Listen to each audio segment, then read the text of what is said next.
ఫలాన్ని మిసెస్లో కేంద్ర జలశక్తి శాఖ అత్యవసర సమావేశాన్ని నిర్వహించింది. ఆయా రాష్ట్రాలకు సంబంధించినటువంటి అధికార యంత్రాంగంతో సమావేశాన్ని నిర్వహించి సూపర్ ఎల్నినో ప్రభావం దాని నుంచి బయటపడటానికి సమాజాన్ని ఏ విధంగా మేల్కొల్పాలి అనే దాని మీద వాళ్ళు రివ్యూ మీటింగ్ పెట్టారు. అంతేకాదు అంతర్జాతీయ సంస్థలు అలాగే భారత వాతావరణ శాఖ ఏం చెబుతుంది అనేటువంటి నివేదికలను కూడా వాళ్ళకి అందజేశారు. ప్రస్తుతం భారతదేశ వ్యాప్తంగా దాదాపుగా 38% వర్షపాతం తక్కువగా ఉంది. సాధారణంగా సగటు వర్షపాతం కంటే 38% తక్కువగా ఉంది. టోటల్ భారతదేశ వ్యాప్తంగా 80% వర్షాభావ పరిస్థితులు ఉన్నాయి.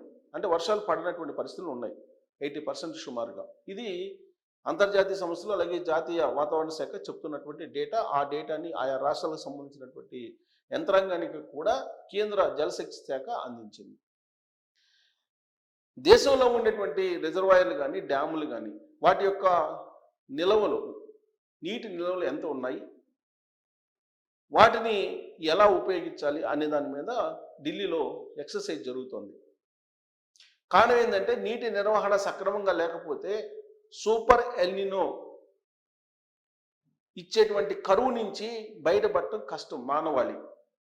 అందుకే సూపర్ ఎల్నినో ప్రభావం నుంచి బయటపడాలంటే డ్యాములు రిజర్వాయర్లలో ప్రస్తుతం ఉన్నటువంటి నీటిని ఏ విధంగా పొదుపుగా వాడుకోవాలి, ఎలా దాని నిర్వహణ ఉండాలి అనే దాని మీద ఢిల్లీలో జలశక్తి శాఖ సమావేశం నిర్వహించింది. కేంద్రం కొన్ని మార్గదర్శకాలని రాష్ట్రాలకి ఆల్రెడీ ఇచ్చేసింది, మళ్ళీ తాజాగా ఇస్తుంది. కారణం ఏంటంటే ఎల్నినో ప్రభావం. ఇది సహజంగా పర్యావరణంలో జరిగేటువంటి మార్పు. ఈ మార్పు ఎక్కడ జరుగుతుంది? పసిఫిక్ మహాసముద్రంలో జరుగుతుంది. అక్కడ జరిగేటువంటి మార్పు సూపర్ ఎల్నినో అనేది ఆసియా దేశాలకి ఆస్ట్రేలియాకి నీటి కొరతను అలాగే వర్షాభావ పరిస్థితులను తీసుకొస్తుంది ప్రజెంట్. ఎందుకంటే పసిఫిక్ మహాసముద్రంలో ఉండేటువంటి వేడి నీరు దాదాపు 2 డిగ్రీల సెంటీగ్రేడ్ పైగా వేడిగా ఉన్నాయి.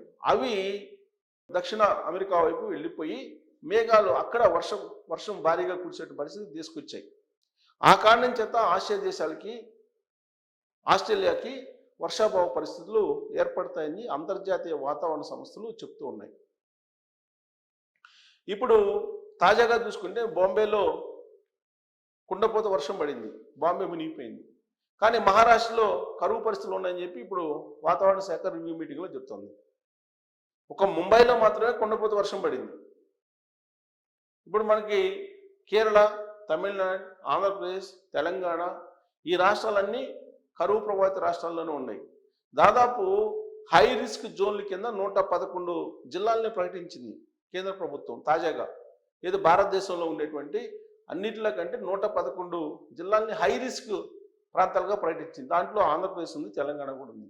ప్రత్యేకించి కొన్ని జిల్లాలు రాయలసీమ అలాగే ప్రకాశం జిల్లాల వరకు వర్షాభావ పరిస్థితులు, కరువు పరిస్థితులు ఉంటాయని చెప్తున్నారు. అలాగే తెలంగాణ కరువు పరిస్థితులు ఉండే అవకాశం ఉంది, వర్షాలు పడవని చెప్తుంది.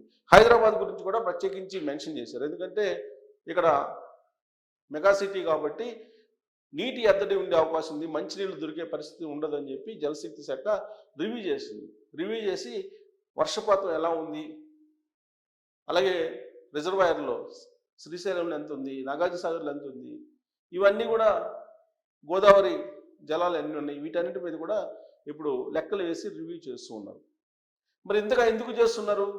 వ్యవసాయ ఆధారితంగా ఉన్నటువంటి భాగం మనంతా, వ్యవసాయ ఆధారిత భూభాగం భారతదేశం. ఇప్పుడు సాధారణంగా పంటలు తగ్గిపోయాయి. ఇప్పుడు దాదాపుగా 10 నుంచి 15% పడాల్సినటువంటి పంట ఖరీఫ్లో పడలేదు. ఇది రాబోయేటువంటి రోజుల్లో ఆహార కొరతని తెచ్చిపెడుతుంది అనేటువంటిది ఒక అంచనా వేస్తున్నారు. అలాగే విద్యుత్ కొరత ఫేస్ చేయాల్సి వస్తుంది, వాటర్ ఉండదు కాబట్టి విద్యుత్ కొరత వస్తుంది అనేది కూడా రివ్యూ సమావేశంలో చెప్తూ ఉన్నారు.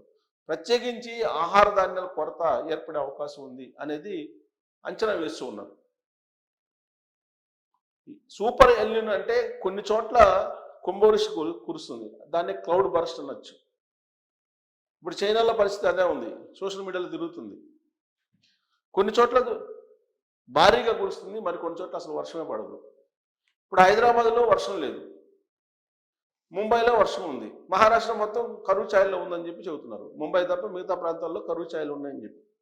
సో వాళ్ళు ఇస్తున్నటువంటి రిపోర్ట్ ప్రకారం ఏంటంటే, ఒక యుద్ధ ప్రాతిపదికన ఎమర్జెన్సీలో ఏ విధంగా అయితే సహాయం చేస్తామో ఆ విధంగా తయారు చేయాలి, ప్రణాళిక బిని తయారు చేయండి, ప్లాన్ బిని తయారు చేయండి అని చెప్తున్నారు.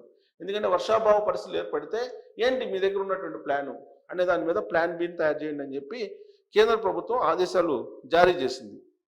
అది చేసినటువంటి రివ్యూలో మధ్యప్రదేశ్, ఛత్తీస్గఢ్, జార్ఖండ్, మేఘాలయ, బీహార్, మణిపూర్ ఈ రాష్ట్రాల్లో యాజ్ ఆఫ్ నో సాధారణం కంటే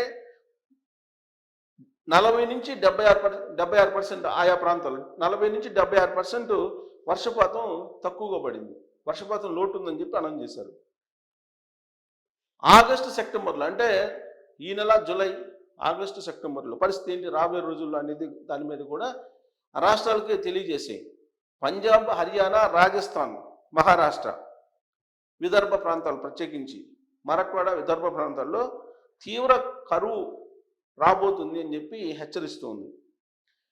ఇప్పుడు మొత్తం గత ఏడాదితో పోలిస్తే వరి, పప్పు ధాన్యాలు సాగు 20% పడిపోయింది వర్షాభావ పరిస్థితుల కారణంగా.